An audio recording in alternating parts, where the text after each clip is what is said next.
We are When Rivers Meet, and you're watching Channa Channa Channa's podcast. Hi everyone, welcome to another episode of my podcast. We have very special guests today all the way from Britain. We have Grace and Aaron of When Rivers Meet. Hi guys. Hello, thanks for having us. Thank you. How are you guys doing this morning? Pretty good, thanks. Awesome. Yeah, we had really a live stream last night, so we always feel better on a Sunday after having a good scene. So this because of this COVID and everything, you're doing every Saturday the live stream, right? Yeah, we just done a 31st week last night. Wow. So yeah. We had no idea it was going to last because, of course, when COVID struck, all the musicians were sort of jumping online and live streaming. We were like, oh, I don't know if that's, how it's going to be. So we done one and then that was it. We've just been doing them every week. People kept saying, I'll do another one. So we just kept, so we don't see an end in sight until we can go back out and gig. We're just like, we'll do that. Yeah. So how is the situation right now in Britain with the COVID situation?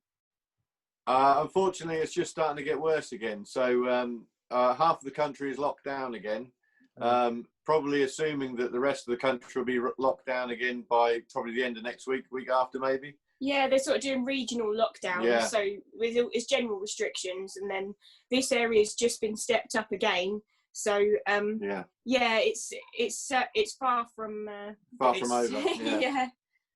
Yeah.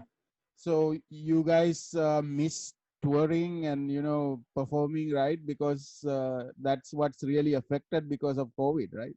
Oh yeah, for sure. I mean, when COVID struck, we were supposed to be doing a tour of North Yorkshire and then up to Scotland, and we was going to tour Scotland, and obviously everything just went out the window. We lost all our gigs and everything for the year, and so it was like a major blow because we were just touring in our van, weren't we? And we've got an old VW, which we were just travelling around. Yeah, it's been such a weird year for everyone. Oh, totally, And I think as well during the live streams, it's made us realise how we miss gigging. Yeah. But people who come to the gigs miss the gigs. Sure. I think they miss it as much as we do. It's just part of everybody's life, and we're all in the same boat, aren't we? So it's one of those things.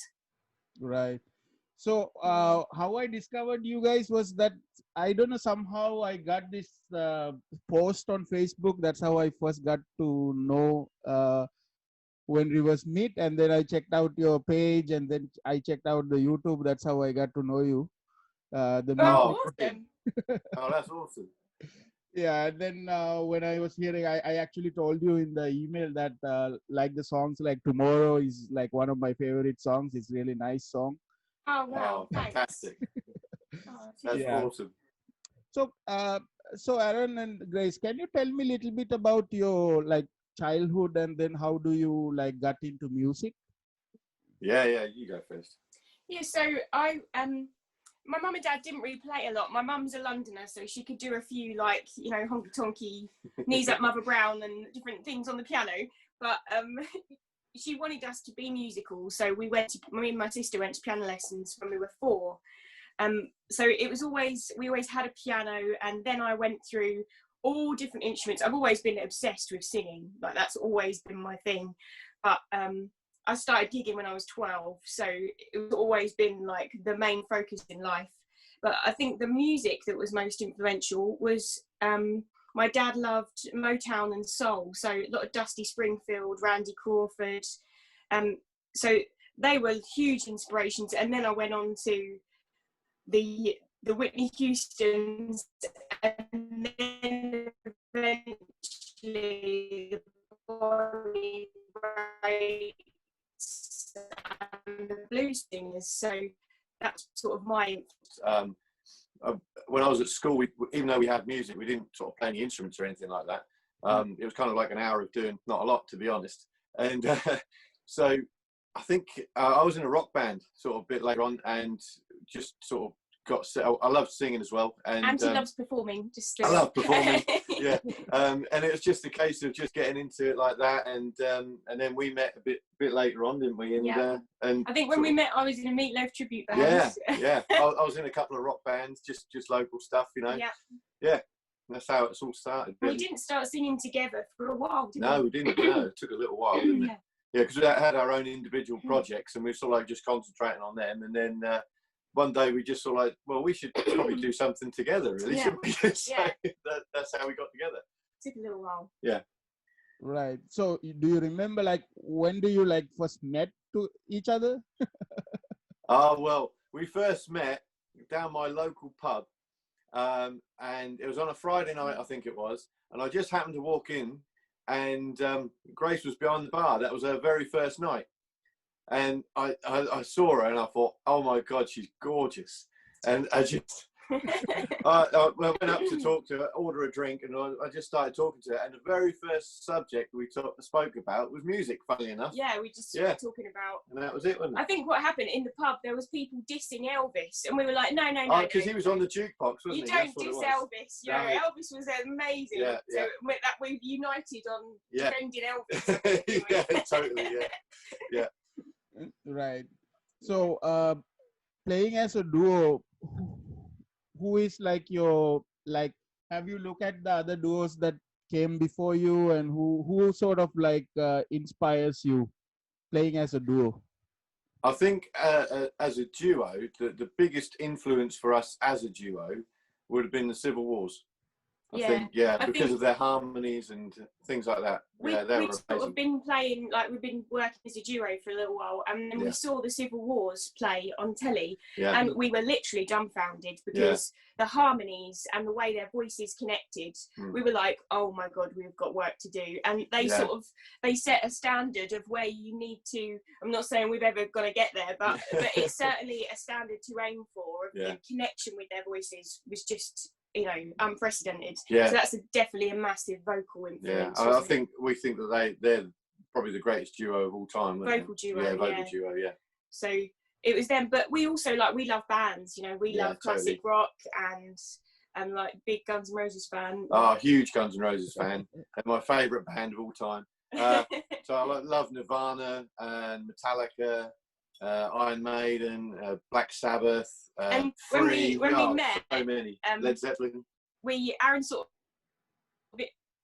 Aaron sort of shared all these bands with me. Yeah, because you weren't into that sort of thing. Not really. I never really discovered them. And in the pub we worked at, every week we'd have a rock band in on a Saturday night. Oh, it's great. So it all became like quite a thing of like music and the rock music. And I sort of went a bit more rock chicky, and I was like, I like this whole scene. This is cool. Great, you know. That's the best scene. Yeah. So why the name When Rivers Meet? So when we got married, so my name's Bond and Grace's maiden name was Holmes. So when we got married, it would have been like Bond and Bond, and we thought, well, that sounds like a building firm or something like that. Because we were previously Holmes and Bond. Yeah, so yeah. We're trying to work something out. Yeah. And we was in Sardinia on holiday, and we were just overlooking this kind of like ravine, valley, like a ravine sort of thing, and there was these two rivers that were coming together, and they met, and we're just like, when rivers meet, and it was like, oh, that's us, you know. We wanted something that was coming together of two. Yeah. And we'd been Mum had been saying, well, something about rivers, you know, something like flowing, and so that's it. Just stuck. Sort of stuck from that. When rivers meet. So. Yeah. So it's kind of like, you know, both of you bring your own taste, own sound, and then it becomes one as When Rivers Meet, right? Absolutely. Spot on. Yeah, spot on. Yeah. Right. So what was the first, do you remember what was the first song you wrote together? Oh my God. It was awful. Yeah. It was really bad. So I think it was I Want a Winnebago. Yeah, it was. We've always been obsessed with camper vans. Yeah. And we were obsessed with the great big ones to start with. Then we realised we couldn't afford one, so we had to, you know, lower expectations. But we wanted a Winnebago, so the first song we wrote was called "I Want a Winnebago." It was awful. Yeah, there was a lot of really bad songs that we wrote before any good ones came. Yeah, absolutely. So, yeah. Right. So I heard that you are actually touring on your own. You have a Volkswagen tour vehicle. Yeah. Tell me a little bit about that. Oh, well, so a couple of years ago, we decided we were going to take it seriously and go full time. So we quit our day jobs and we bought a van, a panelled van, VW van. We decided to do this. We thought we got to convert it into a camper van. So that we could like afford to just travel around and like have to pay for hotels and stuff. Yeah, because they're like mega. So yeah, we just bought an old van and we made it really nice. It's actually in the garage. We don't know when we're going to get it back because it broke down on us last time we were out. Yeah. But it was kind of the life we were like looking for, because we were both stuck in 9-to-5s, and it's like we can travel around playing music. And we just got to play everywhere and anywhere we could. I mean, quite literally, we had to sleep with guitars. And it's not a very big van, so it was not necessary. It's not necessarily that comfortable, but it was. But it's beautiful. Like, I mean, some of the places we were waking up in the morning, it's like, wow, it's fantastic. We're like wild camping. Our goal is always, to never go on a campsite. Like, if we can pull in a lay-by and it's free, like we feel good about that. Yeah. Rock and roll. Yeah, it's very 60s, very hippie, right? Totally. So can you tell me a little bit about how do you manage as a duo? Because playing as a duo is challenging because you have to make all these sounds that comes with the bass and drums and all this. So how do you normally do it when you're performing live? Oh, so normally I'm playing guitar and I've got a kick drum behind me. So I'm playing the kick drum and the guitar. Like with his heel, so I'm kind of playing the rhythm and the bass and the drum, and then Grace is playing the lead on the fiddle and the mandolin, and we both sing as well. And I think when we write, a lot of the stuff we write, we make sure that it's quite low tones. There's a lot of bass tones in the guitar, so it's not a lot of high leady stuff. Aaron really keeps the rhythm quite grounded, so that it kind of fills the sound, and then because we've got the mandolin and violin, it's those higher tones, so it kind of gives it a fuller sound. But we are planning, when we go back out gigging, once COVID, once the coast is clear, that we'll have a backing band as well. So we'll have bass and drums. Because Aaron's constantly moaning that his knee hurts because he's playing the drum. So, it's my knee and my back, and every time after he's like hobbling. Oh, dude. Right. but if you have a band, then your sort of dynamics will change, right? Because now both of you will be traveling, so then you will have all these other people has to be there also, right? Exactly. That's the thing. It all gets a lot more complicated because we definitely can't fit any more people in the van. No. So it's going to be a whole other thing. And we've got there's already some exciting things in the pipeline, and because we've grown so much crazily through the lockdown and through the live streams, when we go back out, the gigs that are coming to us are so much bigger. That huge ones, aren't they? We're like, we've kind of got, we need more people, we need to make a bigger sound, so that's really exciting. So Grace, how long you been playing the mandolin? Over 10 years, I reckon. I started out with after the piano, I went into flute, and then clarinet, then saxophone, then piccolo, and then I got guitar, and then mandolin. You had a viola at one point. Then I had viola, and I had a cello. I'm like a serial, like jack of all trades. So you can literally pick it up and play it. It's just crazy. Singing is always the main thing, but I just like to be able to like pick things up. I'm just, there'll be something else next year. I'll be like, I really need a oboe. Whatever it might be. How many instruments can we fit in this van? Right. I noticed that you describe your music like, Aaron, especially the guitar. You said that it's like dirty guitar. Can you elaborate on that a little bit? That sound. So the sound I'm always looking for is like a dirty, kind of gritty, bluesy, rocky sound, not too fuzzy. And you always like keep the rigs simple, don't you? Like a valve amp and. I don't know if I can really explain it that well, but just kind of like I I love the old bluesy stuff like John Lee Hooker and things like that, and coming into like Led Zeppelin, that sort of sound. So yeah, that kind of guitar kind of sound, really. He's not, strangely enough, like even though he's obsessed with guitars and different guitars, he's not a detail kind of gear person. No. So like he couldn't be saying, you know, I love this pedal and I love the 1976 version and this, you know, it's like if he likes it, he's like, yeah, I love it. Right. You know, the sound's just got to hit me. Like I've got a blues driver and a reverb pedal and a valve amp, and a valve amp, and that's basically what I've got. And it's just like, if I can get that sound that I'm looking for through that, which I have, that's it for me. I'm sold. He's not. Yeah, you're not someone tweaking for pedals for hours. He's not that sort of person. No, not yet. Anyway. Right. So you released your first EP in 2019, Uprising, right? So how long was that album?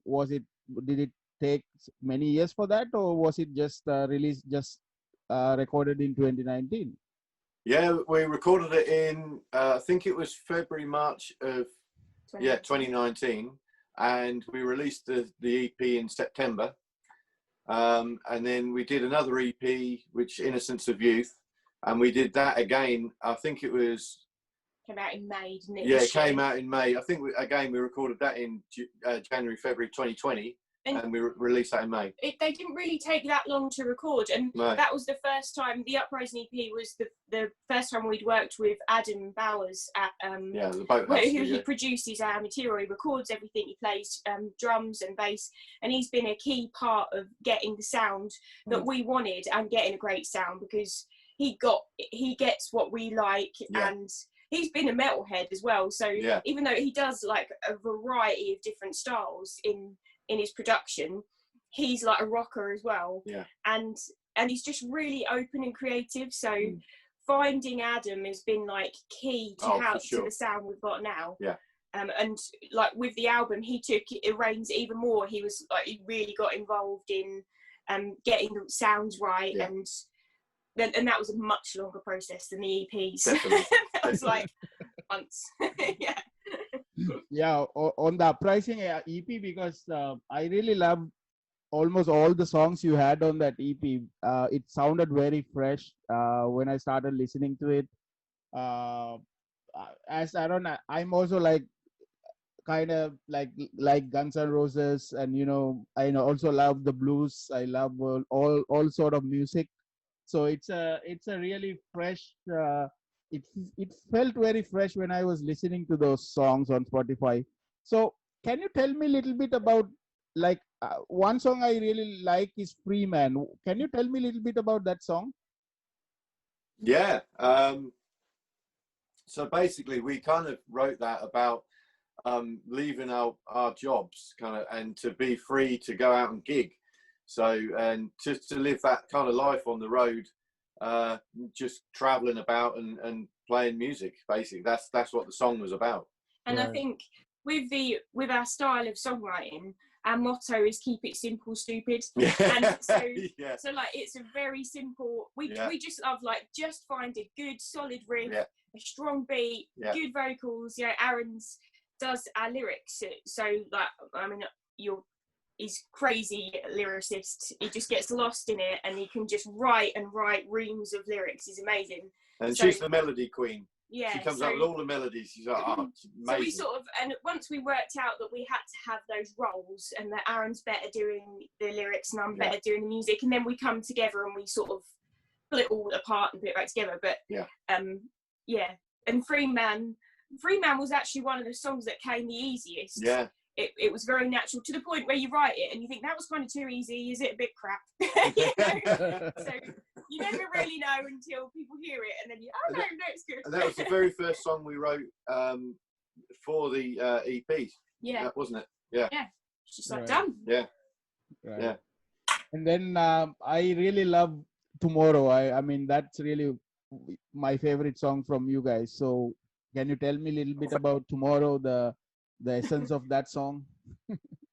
So Tomorrow is always about, everybody goes through this where they put everything off till tomorrow, basically, and everything's better tomorrow, or today's just not one of them days. Let's just wait until tomorrow. Basically, it's kind of what it is. Because I mean, everybody has these thoughts, don't they, and have these feelings. And yeah, so that's basically what it is. And I think what it was for us was we always said to ourselves, oh, you know, we're going to do this, we're going to do that. Like with the music side of things, we're going to quit our jobs and, you know, this, that, and the other. And it was always a case of that's how it felt. Always like, oh, we'll do that tomorrow. It's too scary. Yeah, it's too scary. Right, Yeah, right. give up your day jobs, can't do that kind of thing, but we'll do it tomorrow, sort of thing. People just thought we were crazy. Yeah, and that's we kind of thought we were basically crazy. what it was about. Yeah. And I remember when we wrote the song, because we were very dubious about doing a ballad, because you know, we wanted to, like, we love, when we go to gigs, we want to rock out. You know, we do love ballads, but we were very wary about it and we were unsure. And I remember the night before we went in the studio, we were like, I remember Aaron saying, I think we should drop it. Yeah. I don't think we should do it. I didn't think it was going to be anything, to be honest. I really didn't. And then yeah. it was really like, Adam just takes the reins and he starts, you know, he put the drums to it and the build, and it's like, yeah, you know, we love it. It's a great, we love playing it, and we're glad we didn't drop it. Yeah. Right. Aaron. Yeah. Yeah, I like it now. Yeah. I have this saying, like, I in sometimes I feel so lazy, so I said, if I can do it tomorrow, why do it today? Yeah, Let's do it tomorrow. Yeah. So maybe that's why I like the song also. It's tomorrow. We can all relate. Yeah. Exactly. Yeah. Totally. Yeah. Now, playing together, recording, and then touring together, and as a married couple, is it challenging? I don't think it is it? We're kind of like we're people that we're with each other all the time, like 24/7. Yeah. And we like it like that. We kind of like, we're just a unit, and I think a lot of people, you know, would struggle maybe to be together as much as we are, but we struggle to be apart, you know, and yeah, totally. We're just totally one unit, like she says. I'm not saying we don't argue, you know, like yeah, that happens. That happens. But you know, it's a case of, I think we always wanted to be together and just be together all the time. When we was at work, like during the day, we'd just miss each other like crazy. We just wanted to be together. So, you know, another thing was like, what can we do that we can be together all the time? And it was just like, well, it's all about the music and stuff like that. So, you know. Yeah, it's kind of like, it was the lifestyle we wanted as well. well. Yeah, totally. As always wanting to be in music and be playing music and performing. It was like, it gives us a life of traveling around, being together, hanging out, and yeah, just having that freedom. Yeah. So we don't, for us it works really well. Yeah. Right. So you also released a new single, Battleground, and I see your post that it actually got played in BBC Radio and then Planet Rock, and it was featured on that, right? Can you tell me a little bit about it? Yeah. Well, we're well excited. We're so excited. We did not expect it, and we got played on the new rock show on Planet Rock. Yeah. On Planet Rock Radio, Right show. and I think he played us 3 times, and then we found out the other day, I think it was yesterday. Oh, we got premiered video as well, didn't we? Yeah, Last we weekend. found out we've been added to the main playlist, so we're now on rotation on Planet Rock. Yeah. And like Aaron said, the video, they'd done a 24-hour premiere of the video before the single was released. So they've been massive supporters, like out of the blue. Yeah. Which is a big deal. Massive, massive, that was amazing. Because we've been playing pubs, you know, before lockdown. We've just been traveling around playing as many gigs as we can. And then all of a sudden it's like, we've been in Guitarist magazine this week and we're on front covers, and it's like, this is crazy, you know, like sitting here doing this with you. Exactly, I was going to say that. It's just, everything's changing so quickly. We're not quite processing it. It's a bit weird. Aaron has little spontaneous outbursts of laughter now and again. It's like, is this real? Is this happening? So guys, what's happening with the new album? You're planning to release the new album. Can you tell me a little bit about when it will be available? And yeah, so the pre-order's up already on our website, but it's going to be released on the 20th of November, because we want to release it this year. So many people are saying to us, oh, you should leave it till next year now because of what's going on. And we're like, no, we just want to we want to do 2 more next year. Yeah, exactly. Yeah. And because we got delayed going into the studio, Yeah, so it was supposed to be released in September. So it was like a rush to get things ready, you know. Yeah. But it's been cool, yeah. So and we've got a live stream, like a free live stream on Facebook on the 21st of September with the band. Yeah. So we're going to run through the album songs. So and we've got lots of different features in magazines and things that are people who are really liking the album. So yeah, and it's also it's available on download, CD, and vinyl as well. Yeah, we've got which is really cool. Yeah, so we've got our test press back. Was it yesterday? Yeah, it was yesterday. Come through the post. We haven't even listened to it yet. So we got the album on the test press arrived. Yeah, so we're well excited. Yeah, we're going to listen to that after we finish this. We're going to go and get another coffee and revel in it. Yeah, totally. So this is your first physical album? Yeah. Yeah. Yeah, all of our very yeah, it's amazing. Oh, can't wait to listen to it.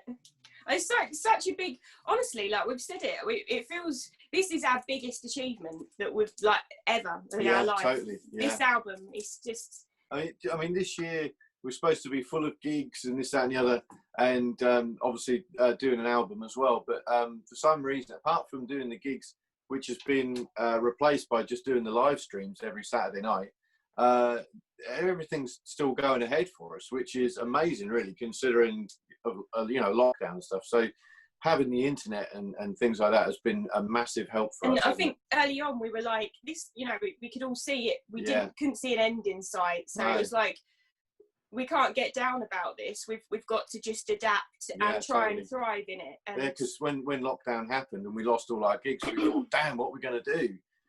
So luckily we've got we've got great family as well. So we've always got that support. But we don't want to rely on our family. That's not, we want to be independent. And so we took the attitude early on of like, right, let's make this work and let's adapt in this new scene that we have. Absolutely. That hopefully won't be here too much longer. But and that's it's worked so far. Cross fingers. So what's your message to the people who supports you, your fans, your friends? Oh, well, thank you so much for all your support. We love you so much. It's just crazy, and just liking our music is phenomenal. So thank you so much. Yeah. And we've made so many relationships, like we've got a Facebook group, and then with the Saturday night live streams, people go on the live streams and they put, hey Rapids, because our fans call themselves the Rapids. Yeah, the actual place called the Rivers Meeting Place, which is so cool. Yeah. Good times and stuff like that. So. And there's so many friendships, and people are always saying about, we're going to do like a Rapids meetup. So I think like the community that is built around us and the band, it's been phenomenal. Yeah. And there's so many lovely people who just want to genuinely support us. Yeah. And they just didn't think this was ever possible. It's just amazing. Right. It's crazy. Anybody you want to shout out to? Ooh. I think pretty much everybody around the world has been supporting us, so it's just a big shout out to everybody. Big shout out to everybody, for sure. Just to thank you for so much wonderful support that we've been getting. It's just crazy. And we hope that we'll see you on the road once we're all safe, and we can squeeze into slight venues and pack them out and not be worried. That's going to be a good day. So Aaron, Grace, I'm glad that you guys joined this podcast. Thank you for joining. I really like your music. Thank you. That's why I wanted to have you. So lastly, can you tell everyone how they can follow you on social media, and then about your live stream, how they can access your live stream? Yeah, definitely. Probably the central hub where all the information is our website, which is whenriversmeet.co.uk. So if you follow our Facebook page, which is linked on there, so just facebook.com/whenriversmeet. So we just go live on the page every Saturday at 8 p.m. BST, British Standard Time. And it's a lot of fun, and we're always there. So if you're ever free at that time on a Saturday, then come and join us. Absolutely. And we've got all the links on the shop. We're on Spotify, as you know, and So every platform, we should be there somewhere or other. Right. So thanks, Aaron. Thanks, Grace. So that's when rivers meet, everyone. Thank you. Thank you so very much. much. Thank you so much. Thank you.